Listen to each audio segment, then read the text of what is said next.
Hey, billionaires, you're tuned in to the AFTERBUZZ TV After Show for Billions Season 2, Episode 12, Ball in Hand. Join us as we break down the episode with special guest Kelly Aucoin. Yep, Dollar Bill himself is back. Let's go.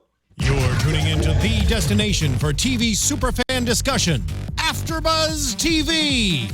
And now, let the buzz begin. The season finale of Billions left me on the edge of my seat and craving season 3, but hey, we've got a great episode to talk before we look forward to next season. Welcome on in, everybody. I am your lead host, Frank Maiorana. You can find me on Twitter and Instagram at Let's Go Frank M.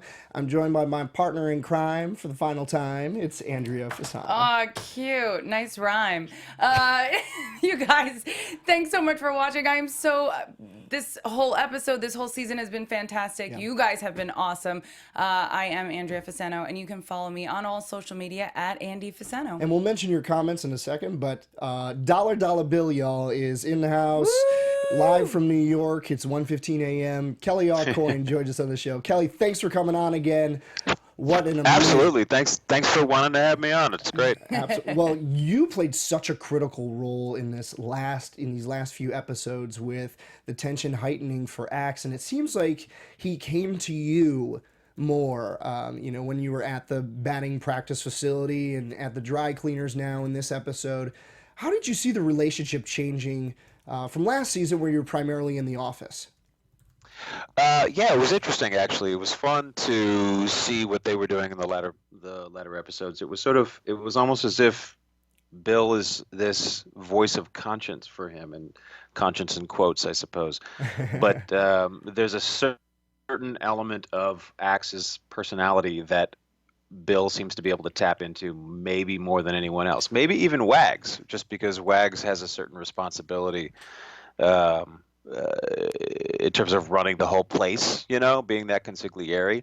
There was something about Bill that reminded the episode I love. Of course, I love the episodes where Bill is featured, but that great episode where he reminds him what an outlaw is, Yeah. That was like, and that sort of follows through even to where he gives him the play-by-play. I love that. It's like, when I first read the episode, read that scene when he talks about what to expect in prison, I laughed out loud, and I ran and showed my wife, and I was like, "Oh my God, I get to tell him to poop before and eat." Yeah, that was hilarious. That was so good. And then I love that little moment you had where you were like, "What? I'm giving you the real."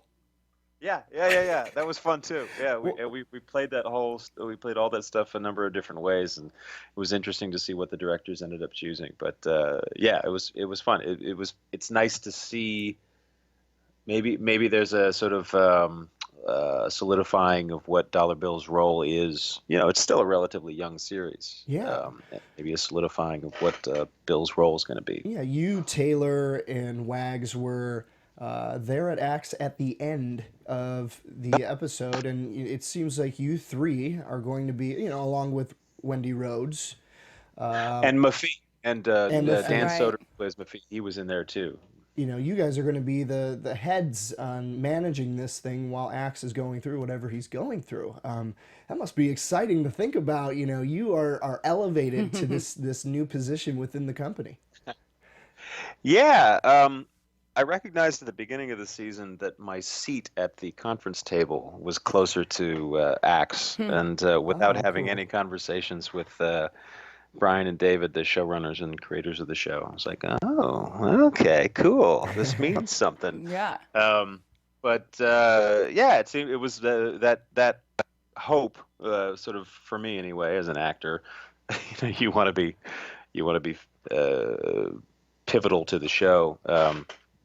That hope started to bear a little bit of fruit at the end, and that was fun. That was fun. It's going to be interesting to see what happens, because and Wags says it himself in that room with Asia, with Taylor, and Maggie, the three of them. It's like, this is the triumvirate. So, I think that they are definitely the ones who are going to be running the place. It takes three people to do what Axe does. Yeah. But it's nice that it's nice to see. I think that Bill and Maffei and maybe a couple others are their roles are sort of solidified. It'll be interesting to see what happens in the next season. How they're going to handle it. We definitely always want to see more of you. So to know that you're going to be there and sticking around, we're good with that too. You know, we're really good with that. I'm so glad. Yeah. We love. That's much better than the alternate response.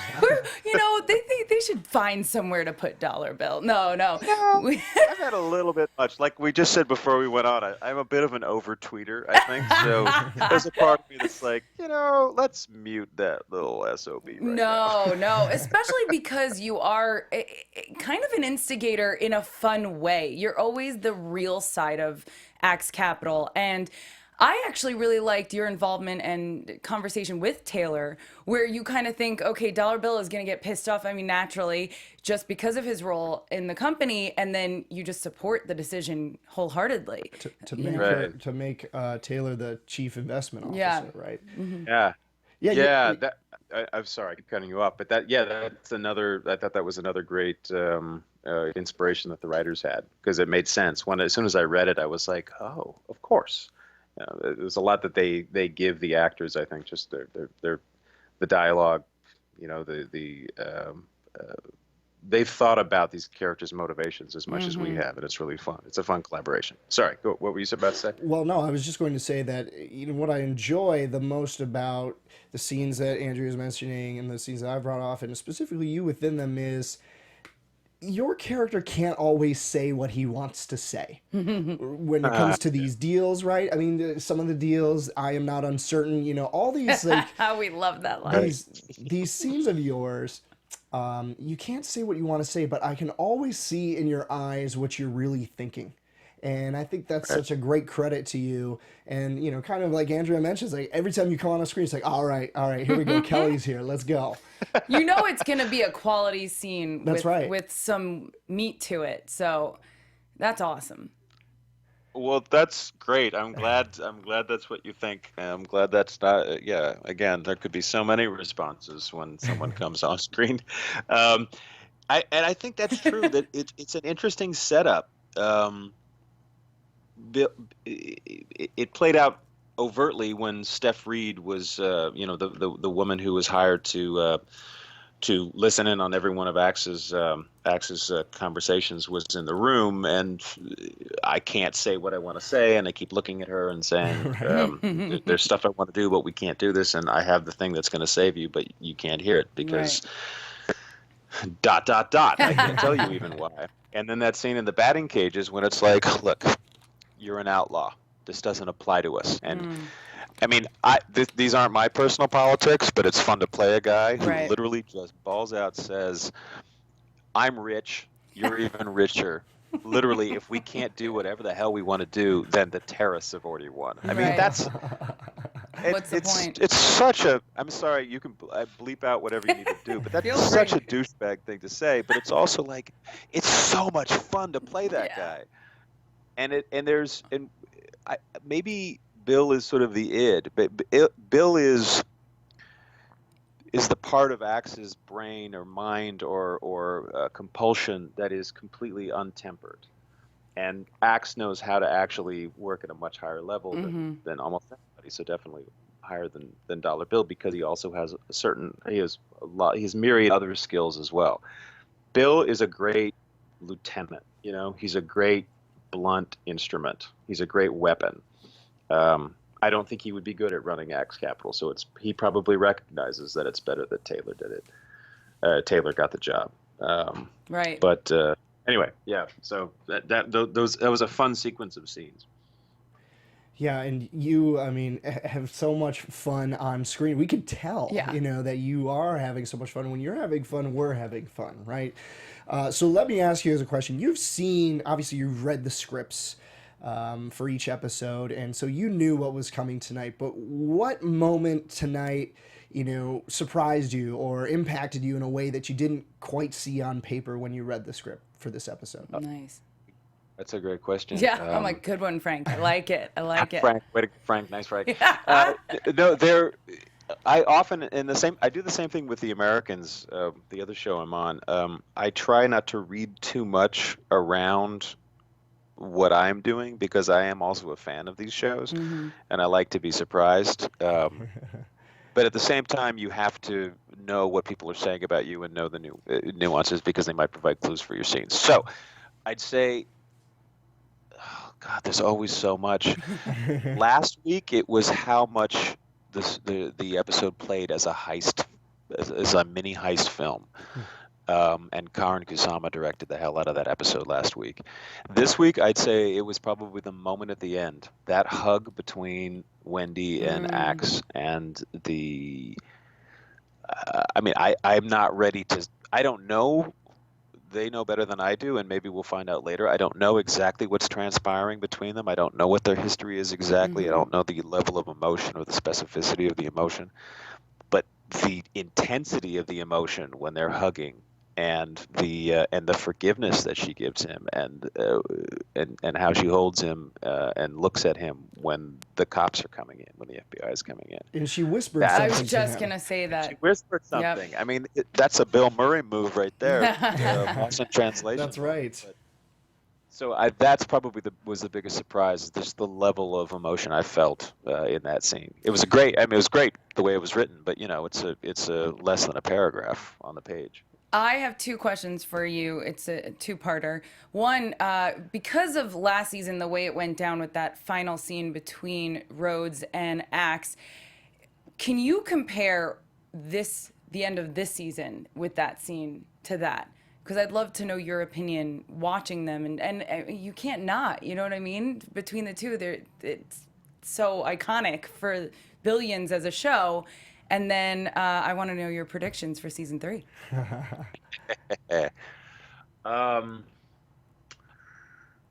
It's hard to compare.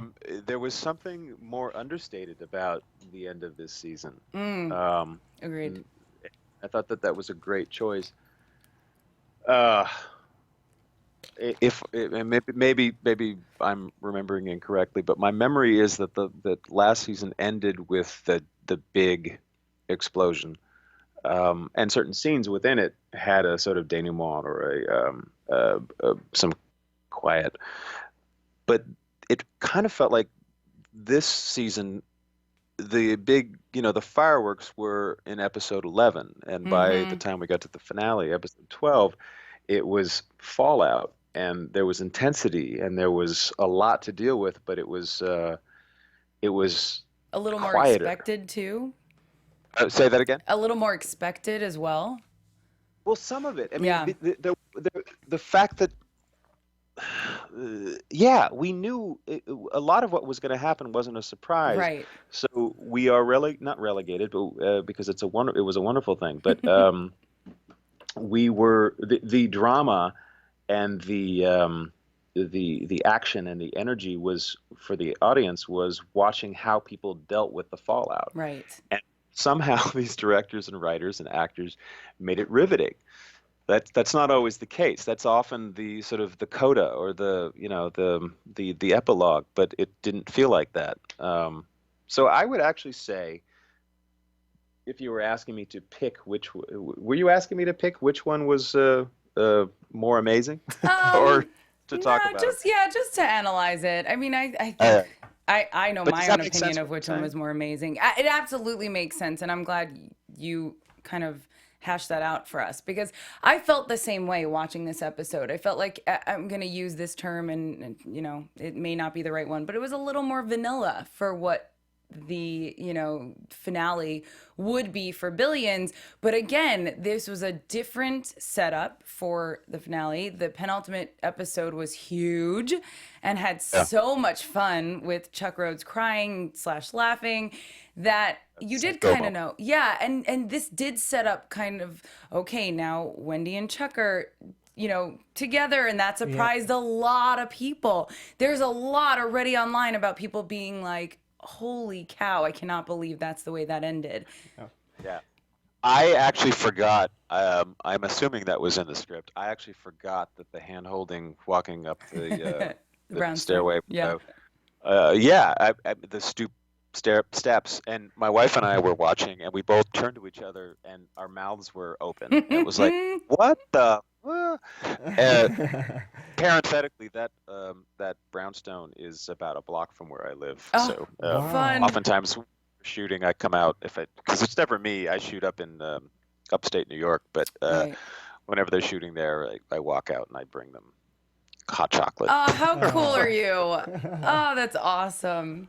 Well, Or I sit and I drink a gin and tonic while they have. Yeah. I'm sure they love that. I'm just rehearsing, guys. I'm just rehearsing. Well, we want to thank you so much for coming on. I know it's 1:30 New York time, so we're gonna let you go. But everybody, you can follow Kelly online. You heard him say a couple times he likes to tweet, so you can follow him on Twitter at Kelly Aucoin 77. He'll provide you frequent updates of what's going on his end. And Kelly, thanks for being such a good friend to the show. Yeah, we appreciate these it. last two seasons. Oh, no, please. You guys are great. I love your after shows. I've listened to a number of them, and you guys are great together, and you're great separately, both of your solo episodes. Oh, wow. Thanks. Thank you. It's so nice. It's always weird talking to yourself for 30 minutes. Oh, yeah. I know, isn't it? Yes. Well, anyway, thanks again so much. Kelly Aucoin, everybody. Catch him season 3 of Billions. And we'll talk to you soon. Thanks, Kelly. Take care, guys. Thank you. All right. So let's get into the episode breakdown right away. so I know great. we like. I mean, he's the best. I'm He so really is like, the best. thank you for coming on this show for the last episode. This is awesome. He always gives such great answers, Mm-hmm. and that little bits that he gives you, like his behind the scenes stuff, the little anecdotal story about him being so close to set. I mean, that just goes to show you how tight that whole cast is, Mm-hmm. and it comes across on screen that they all really like each other. Absolutely. It's like such a family. Yeah. And even the actress who plays Kate Sacker said that last year, that kind of like they form these little bonds, and it's so amazing. Yeah. You guys catch him on The Americans too, because I heard he's fantastic. He's Pastor Tim on the Americans. I do want to take issue with one thing you said during the interview. You said you thought that this episode felt more vanilla. Yeah. I thought it felt more like The Fugitive, right? Interesting. I mean, you have The Fugitive, and he's sort of running. He knows he's getting arrested. I mean, I thought the opening scene with Boyd going to the house and returning the favor to Axe was awesome, and it just set the whole episode into motion. It was good, and that is what Billions does so well, with the tit for tat and him coming back and just returning the favor. Amazing. Yeah. What a good call. And I agree with you. I do like that it was like The Fugitive, where you're just watching him through his day. And that's how they've been doing a couple of the last episodes, which is different. Yeah. And it's through his eyes. And I love the little things like the phone switches. And even when they call it for being the cousin's phone that Lara's talking on, he acts, that just shows he really is always one step ahead, even of his own family. And, I don't know how she's going to take being lied to again. Well, Lara bailed. Okay, I was really disappointed in her this episode. Just the character, she freaks out and she doesn't stick with the plan. And Bobby's just like, no, we're going to stay and we're going to fight. Yeah. I thought that was a betrayal. I did too. Of She her showed her in that cards. scene. Yeah, she showed her cards. I'm not going with you. And he wasn't ready to do kids. anything like that. So that was so interesting to me. And then she kind of swallowed her pride, like, oh, he's not running, so I didn't have to say that and just expose myself to my husband that I'm not going to go with him. Exactly. It says a lot about how hurt she is, and she cannot get over it. Are you kidding? The beginning of Billions, when they thought he was getting arrested, remember? Yep. And they had this plan. Oh, she was ready to fly the helicopter out of there. Yep. So we've come a long way, Billions fans. Yeah, I mean, for her to say, I'm going to keep the kids and you can go do what you're going to do. Wow. I mean, that is a real damaged relationship at this point. And, for season 3, obviously, the action, I think, is going to cover, excuse me, the events surrounding Axe's case. And we're going to have to see if Lara's going to come back into form and support him again, or if she's permanently severed this relationship, because it's in, like you said, it's in very, very bad shape. Yeah, that scene of her sitting at the dinner table and waiting for him, and she's pondering, she's contemplating something. Yeah, he still shows up that night. He stands out there, the front door, just looking at his palace. And I thought that was just those moments were really uncomfortable. Yeah. Right? Weren't they uncomfortable? So we'll see. They were. But it's a good setup. It's a good setup. I liked what you said when you were talking to Kelly about the final scenes of last season and this season. And last season, you've got Axe Capital ripped apart. Yeah. And this season, you've got Chuck winning again. And his whole world being ripped apart again with that, with the house and everything. Oh, you mean Axis? FBI, okay, yeah. you're right. Yeah, Mhm. that's Yep. right. That's true. They That was went paralleled. to all the different properties, and yeah, that's true. So, but what I liked about this final scene between Axe and Rhodes is it wasn't the anger or the enraged feeling of last season. I think it was more of a chess match between the two. And when Axe threatens Rhodes and says, I'm going to find the thread of the thing that can bring you down. You're going to come down with me. And Rhodes turns to him and says, worth it. That was so dope. I love that. You lost over $27 million. I thought it was $8 million last week, but apparently not. It's triple that. Because the dad went back into the trust and said, put it all in, because Right. he thought he was winning. Because he didn't know. Did you feel bad for Rhodes Senior when he started No, crying? not at all. Okay. Not one iota of a feeling towards that man. And even that was an interesting scene with him, and it's an overdue scene between him and his son, both Chucks, saying that this is love. This is unconditional. And Chuck Jr.'s like, no, it ain't. Like, you should have been there. Like, I've never felt this from you. And so that was so, and he even said, Chuck Sr. was like, if you don't know that, then I've failed you. Yeah. And I think he did. Yeah. I think he absolutely failed him. Yeah, you're right. I didn't feel bad for him either. Because it's unconditional love, also then exposing your son's wives, indiscretions. Well, Wives, not wives. they had to Not get that multiple. back in somehow. Right, of course. I think more to your point, Rhodes Senior has normally got what he wants out of his son, and for the first time, Rhodes Junior flipped it on him. Right. And said, "Nope, you're going to do what I'm going to do, even if it costs financial ruin." And everything that Axe said in that final scene with Rhodes was right. You're willing to bankrupt yourself to lose $27 million and your family and your friends, and apparently it is. Yeah. That to me is crazy. I don't know that I would ever hate someone that much to lose $27 million to get them.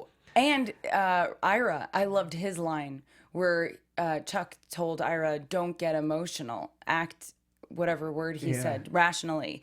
And Ira's like, didn't you? Like, it was such a childish response, but it was so matter of fact. You know what I mean? Like, you didn't think that way. You acted emotionally. Right. Yes, you did. Like, absolutely. Why are you okay to do that, but I'm not? It's a great point. And they are years away from recovering that money if they're even going to be able to, because the Axe team seems to have things set up. Taylor built an algorithm that's going to allow Axe Capital to have a fire sale, maybe lose about 5% of the value, but that's it. So the money is going to be back in investors' hands and may not be available to recoup for Rhodes Senior. Yeah. And Ira. But it felt like Chuck didn't even think about that. Like, No. oh, Ira, you'll be fine in 5 years. yeah. Because he didn't care. No, he did not care, and he was just so ready for it. I mean, I think when Chuck said yes to the blind trust, when he was even asked, I think that's when the plan was hatched, because Chuck is not going to say no to his dad to help him out in an investment, but I think he was so offended on the inside that his dad would ask him to put his governor bid in such jeopardy. That Chuck has a certain defense buildup against that type of accusation or pain, because look, you wanted my money and that was going to really mess me up. As we saw tonight with Mary Louise Parker, who is Blackjack Foley's sort of Oppo research girl. Right. So I don't think Chuck feels all that bad about it. But it was Chuck who started the whole ice juice thing. Ira gave it to Chuck to give it to his dad. Right. And then his dad said, oh, wait, I need more money. I'm tied up in other investments. Right. So Chuck Sr. asked Junior to use some of his But then blind trust Junior money. came back around and was like, I see a way in with this. Because Right. I think that's why he went to him and that's why he was fine with it. So, oh my gosh, going backwards now. But, so I thought one of the really awesome scenes was with Axe and his kids.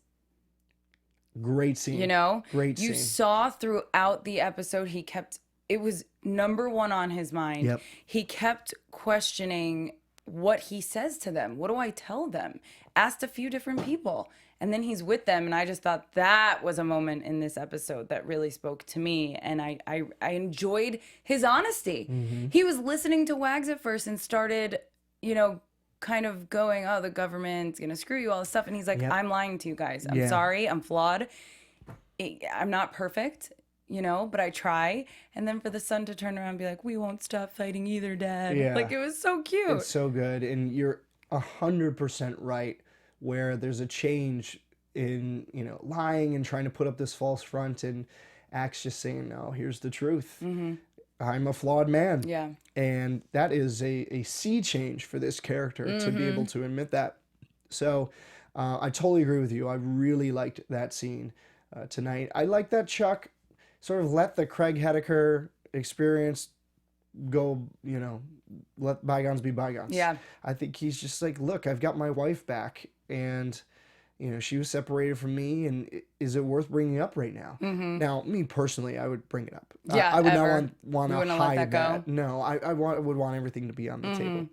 table. But he says that, there's no real moment there. It's just they see each other and they walk hand in hand back up to the apartment. Unfortunately, what you guys didn't see is immediately after that, there's a scene where she pees on him, which makes You my wish. prediction correct. So. That'd be funny if they opened third season with that. Oh, that would be amazing. We have some chatter, a ton of chatter Cool. here in the chat on YouTube. You guys are awesome. Thank you so much for doing that. So first of all, going back to what I just said about Bobby and the kids, I really like this. Captain Osage says it's a perfect juxtaposition to Chuck and his dad. So Bobby is a lot of things, but he's a good dad. Yeah. And I thought that was a great comment, so I felt worth mentioning. And yeah, Jason says he decides to just be honest. Someone brings up Donald Ross, props to Oren, and then Hall just vanishing. Yeah. How about that one? That was cool. Hall just, sorry, I this love phone that. has been disconnected. Well, yeah, because you What? see that Dake had all his phones tapped and was able to quickly get wiretaps. So that's when I knew it was real. Yeah. When For sure. Bobby's dialing Iceland and it says this number's been disconnected. That was great. We'll have to see. I mean, Hall's probably out of the picture now. I don't think he could ever come back. Right. Even if Axe were to get off, the charges, I don't know how that's going to be, but we will see. I feel like this, go ahead. No, I was take going to it. just go into predictions. Please So. go ahead. Listen, we'll move into it. It's the last episode of the season, so predictions for season 3. Go ahead, Andrea. Take it away. Okay. Well, I'm going to say that I think this is an overall prediction. I really think that this whole is Axe going to be in jail? It's going to take the entire season. I don't think it's something they're going to put to bed in 1 or 2 episodes and figure out and move on. I think it's really going to last a long time. Maybe not a whole 12 episodes, but a long time of back and forth. How did you feel about Rhodes? Like we said, we're going back to the final scene with the two of them. Do you feel bad for him? Are you excited for him? Do you feel good for him? Are you like, yes, he's finally got Bobby? I think some people hate Bobby, some people love him, but do you, I hate Rhodes. I hate him. I'm way more of an Axe fan. I disagree. I was happy for Chuck. I You loved were. when he shut the door to the jail and like putting Bobby in jail. That was really cool. I You was knew like, he yeah, was the one good. standing behind him. You knew he was the next voice. I did not. You didn't? It was a surprise for me. It was a surprise. I was like, it's gonna be Rhodes. Yeah. But yeah, I just felt like, again, we're seeing this, and I don't want him to win. He's just as corrupt, if not more. And I know between a lot of the chatter that's going on and my feelings that Wendy is definitely going to become involved in this somehow. A lot of people predicted even at the end of our last episode, in the last after show, that I will spit it out eventually, guys. This is the last late show for a while. That's so right. get some sleep. I think that Wendy will be totally involved. I think it will come back to burn Chuck. And a lot of people saying that because she shorted it, she actually saved Axe a little bit. So we'll see. We will see. It's going to be a great season. I think it's clear that the show has legs. It's a young show, as Kelly pointed out earlier, but has some true, like, you can see how the plot can develop over, 2, 3, 4 more seasons maybe, which is really cool. Even between this one huge rivalry. Yeah. It's amazing. That's what it is. It's one rivalry, but all the supporting characters like Kelly Aucoin, like Condola Rashad, Asia, Asia Kate Dillon, are all bring a lot to the show, and that's why it's so much fun to watch. And I really enjoyed tonight's episode. I'm gonna miss it. I'm gonna miss it until next season. Yeah, I'm gonna miss you. Aw, thanks, Frank. Of course. What are your predictions? Just that I think that Bobby will cut a deal eventually. When it becomes clear that he is going to do some serious jail time. So I do think, based on his willingness to negotiate previously with that torn up $2 billion check, that he will eventually cut a deal. And he'll get some jail time. Interesting. But will not be, in for 20 years. I mean, I think we're talking a year or two. I can't imagine that. I can't imagine them doing that. Hey. But it's your prediction. That's right. I have to say this. I think Axe is going to battle between being more honest and messing with Chuck. I think Chuck's legal business will catch up with him. Okay, true. There was a prediction here about, imagine if Drake, is it Drake or Dake? Dake. Dake. It's Dake, Captain Osage. Imagine if Dake Drake gets to arrest Wendy because Chuck didn't know to include her in the deal. Ooh. I think that is the most genius comment that we've heard. Yep. I absolutely agree. That goes hand in hand with my prediction, so I 100% agree. Cool. Awesome. Any other final thoughts before we close it up for the year? No, you guys, this has been awesome. I'm so psyched that you got Kelly onto the show. Yeah. Who knows what's gonna happen next season, but I think we know I will not be here. Oh. You guys, I will not be part of this after show anymore, which is really sad. But I'm going to be moving to New York. So, Kelly, I'm going to call you up to see where these scenes are being shot because I will gladly drink a gin and tonic with you while watching the show be taped and filmed and maybe even give you guys some behind the scenes. So I will still be part of it if you'll have me in any way that I can. I don't know about staying up till 1:30 in the morning. I gotta get Jeff to give us a little bit of an earlier time. Yeah, totally. For next season. That would be fun because there are ways. There's a little thing called Skype and stuff. So I would love that. I mean, I can't let go of this show. So I will definitely be a part of it in any way that I can, and we will talk about that. But I just wanted to thank you out there, all of the fans. You guys have been amazing, especially this season, really taking it to the next level. Your support, your commentary, even with the chat that we've really had going on here. I do have a comment from Jason Aaron that I'm his favorite host. So I hope that wow, that's a kind shocker. of, sits well with you. But worth you guys, it. Thank you. Worth it. Yes. Thank you so much for watching. We've really enjoyed hosting this after show for you, and I appreciate it. And to stay tuned with all I'm doing, obviously, follow me on my Instagram and Twitter at Andy with Fasano, Andy with an I. Let me just say, and thank you, Frank. I'm so proud of you, and thanks. you're gonna do amazing things in New York. Thank you. And Jason is got a great girl coming to her. Thank you. To him. And it's a new season in life, and for me as well, and I'm just so happy for you. Thank you. Very we started sweet. this together, and Yes. we're finishing it together right now. So we want to thank everybody for tuning in to the AfterBuzz TV After Show. You guys make it worth it. You guys are what makes this fun. Everybody commenting on the live chat, on Twitter and Instagram as well. Thank you to So- all the engineers also who've been with yes. us throughout. I Mark. always forget, so you guys have been best, Andy. awesome. Thank you Mark, so much. Anthony, all the guys in the back helping us produce this show have been such a great help to us. So until next time, guys, we have been Andrea Fasano. Yep, can't imagine a better show to end this little stint on. So thank you right. so much, Frank. My pleasure. And where can the people find you? Oh, at Andy Fasano, like I just said. If you didn't hear it then, you guys, it's at Andy Fasano. It's right there on the bottom. Stay in touch with me. You guys know I respond on social media and YouTube, so I love it. Thank you. And I am your lead host, Frank Maiorana. You can find me on Twitter and Instagram at Let's Go Frank M. We love you guys. Go out, be blessed. We'll see you next season for Billions. From executive producers Maria Menounos, Kevin Undergaro, Phil Svitek, and the entire AfterBuzz TV staff, we would like to thank you for listening to the AfterBuzz TV network. To watch or listen to other after shows and post comments or questions, be sure to visit AfterBuzzTV.com. I'm Sir Richard Wentworth, and this has been a presentation of AfterBuzz TV. Buzz you later. The views expressed herein are those of the hosts only and do not necessarily reflect the views of AfterBuzz TV or its owners or principals.